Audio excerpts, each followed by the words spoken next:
5 member government चुनेगी, वो भी मुसलमान होंगे, मगर कानून अब तक ये था।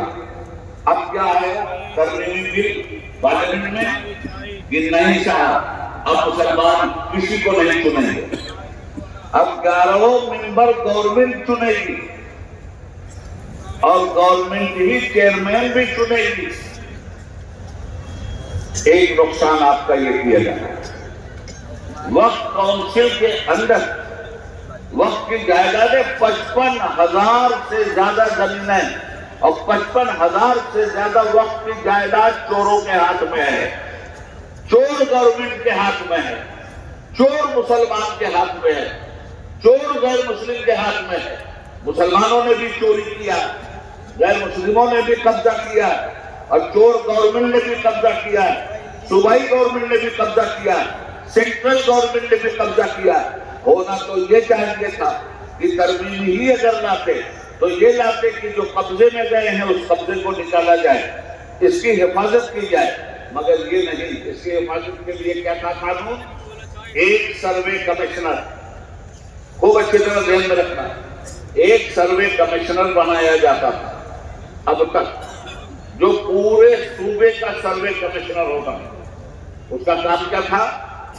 पूरे सूबे में वक्फ की जायदाद को सर्वे करके गवर्नमेंट के सामने ले आए और वो बताए कि वक्फ की जायदाद पूरे सूबे में इतनी है और इंक्रोचमेंट उसमें इतना हुआ है, मुसलमानों ने इतना नाजायज कब्जा किया, गैर मुस्लिमों ने इतना नाजायज कब्जा किया और गवर्नमेंट ने इतना नाजायज कब्जा किया।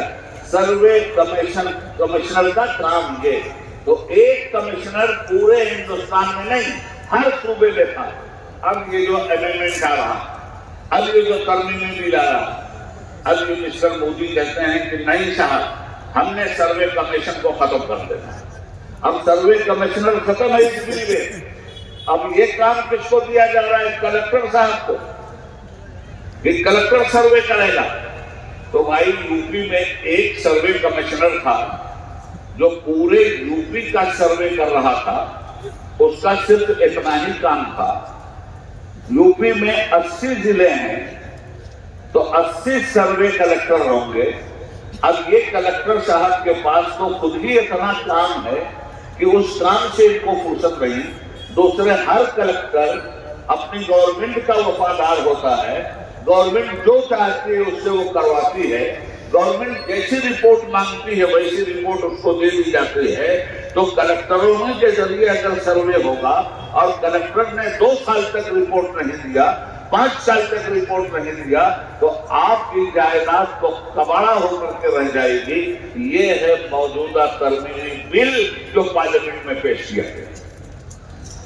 तो ये बिल हमारी जायदाद को हड़प कर लेना चाहती है सेंट्रल गवर्नमेंट। अरे भाई, रेलवे को तुमने बेचा, एयरपोर्ट तुमने बेचा, हिंदुस्तान की संपत्ति तुमने बेचा,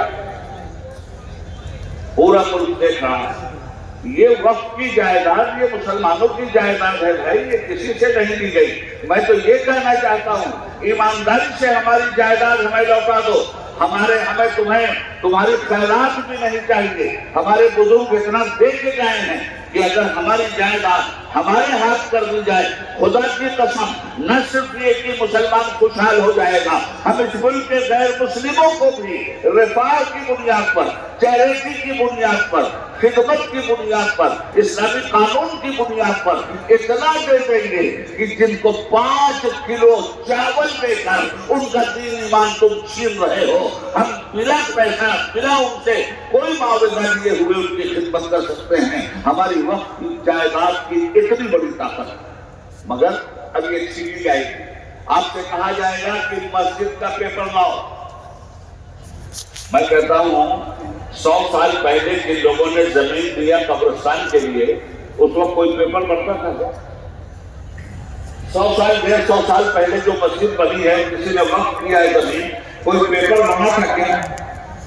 अब आप पेपर मांगेंगे, सर्वे करेंगे और मुतवल्ली से कहेंगे पेपर ले आओ, मस्जिद के इमाम से कहेंगे पेपर ले आओ, अशरफिया की कमेटी से कहेंगे पेपर ले आओ, तो जितने लोग वाइट पेपर हैं वो भी वक्त की है। जितने लोगों ने वक्त कर दिया और पेपर नहीं बना तो जुबानी तौर पर भी वो वक्त की जायदाद है, और अब आप उस जायदाद पर निगाह डालकर उसको छीनने के चक्कर में लगे हुए हैं। तो जब ये सारी चीजें सामने आ जाएं तो मैं आपसे पूछना चाहता हूं कि हमारी अपनी कोई जिम्मेदारी बनती है कि नहीं? उलमा की जिम्मेदारी बनती है कि नहीं? फिर अवाम की जिम्मेदारी बनती है कि नहीं? फिर इन हालात में अपने हुकूक को लीजिएगा या बुज़दिलों की तरह सरेंडर कर जाइएगा? कुरान ने तो कह दिया है तुम्हें हम आजमाएंगे, भूख के जरिए, मौत लिंचिंग के जरिए, तपती हुई रेत पे तुम्हें हम आजमाएंगे, तुम्हारे आशियाने फूके जाएंगे। हम उस वक्त देखेंगे कि तुम ईमान की किस सीढ़ी पे खड़े हो। आज इस तरह से आजमाइश का दौर आ गया, तो हम हुकूमत से कोई खैरात नहीं चाहते। हमारा हुकूमत से सिर्फ ये डिमांड है कि तुम हमारे मामला में इंटरफेयर मत करो, तुम हमारी जायदाद के मामले में इंटरफेयर मत करो। और ये बिल लाया गया, सुनिए, आपको कुछ नहीं मालूम है, 0 सन्नाटा है आप इस मामले में। जब ये बिल आया तो कितने लोगों के जरिए पास हो गए? ये पार्लियामेंट में किसी भी बिल को पास करवाने के लिए 272 MP के वोट की जरूरत होती है, याद रखिएगा। ये तो पास करवा लिए होते पहली ही मर्तबा, मगर इनके पास 272 MP ही नहीं है, इनके पास कुल 240 MP हैं। बिल पास करवाने के लिए 272 MP चाहिए। जब ये बिल आया तो हम लोगों के पैर के नीचे से तो जमीन निकल गई। हमने भी दौड़ना पूरे मुल्क में शुरू कर दिया। अब इन्होंने अपनी इलाही पार्टियों से कहा कि आप लोग हमारा साथ देकर इस बिल को पास कर दीजिए। हुकूमत बनती है कितनी सीट पर? 272 MP होते हैं, तब सेंटर में गवर्नमेंट बनती है। बीजेपी के पास 272 MP नहीं, 240 MP। बाहर से 52 MP उनकी मदद कर रहे हैं, जो NDA कहलाते हैं। तब ये गवर्नमेंट बैसाखी पे चल रही है। नीतीश कुमार की बैसाखी पे ये गवर्नमेंट चल रही है। बिहार के चीफ मिनिस्टर की, आंध्र प्रदेश के चीफ मिनिस्टर मिस्टर बाबू की बैसाखी पे ये गवर्नमेंट चल रही है। तो जब ये गवर्नमेंट दूसरी बैसाखियों पे चलती, हम गए, हमारा पूरा तोड़ गया। नीतीश के पास भी गए, चंद्रबाबू नायडू के पास हम आगरा भी गए, और हमने उनसे कहा, साफ कहा कि Chandrababu Naidu chief minister of Andhra Pradesh, BJP कहती है कि हम पावर में आए तो मुसलमानों को रिजर्वेशन नहीं देंगे, और आप कहते हो कि हम पावर में आए तो मुसलमानों को रिजर्वेशन देंगे।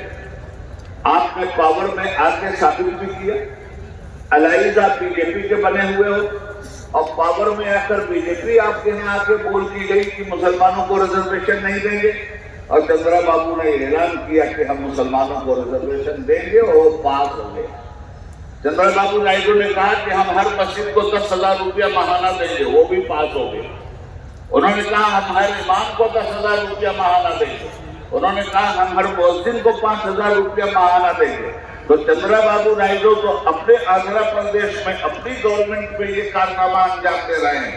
हमने उनसे कहा, mister prime minister, chief minister, इस बिल की आप हिमायत नहीं करेंगे, और अगर आप लोगों ने इस बिल की हिमायत की और ये बिल पास हो गया पार्लियामेंट में और मुसलमानों की गर्दन पर सियासी तलवार चल गई, तो फिर याद रखिएगा कि कैलेंडर की 30 तारीख आखिरी तारीख नहीं होती, उसके बाद फिर पहली तारीख आ जाती है। 5 साल की सियासी दुकान है आपकी, 5 साल के बाद हम आपके चप्पे चप्पे पे आएंगे, और जिस तरह मुसलमानों ने जितवाया है उसी तरह हम आपकी जमानत भी जब्त करवाएंगे। बड़ी सख्त बातें करके हम आए हैं। और उन्होंने पार्लियामेंट में अपना बयान दिया, उनकी पार्टी के लीडर ने, कि हम इस बिल की हिमायत नहीं करते। समझ जाओ, इसको बेदार करना आपको बहुत जरूरी है। तो जब बिल उन्होंने पेश तो कर दिया था पास करवाने के लिए, मगर जब उन्होंने देखा कि 272 MP नहीं मिलेंगे, तो चोर दरवाजा हुकूमत ने देखा और उसे ज्वाइंट पार्लियामेंट्री कमेटी के पास भेज दिया। क्या होती है ज्वाइंट पार्लियामेंट्री कमेटी? JPC। हर पार्टी के मेंबरानों को इकट्ठा करके एक पार्टी बना दी जाती है और उसके हवाले ये कर दिया गया कि आप लोग इसको देखिए कि मुल्क की राय क्या है। अब पूरे मुल्क की राय तलाश करना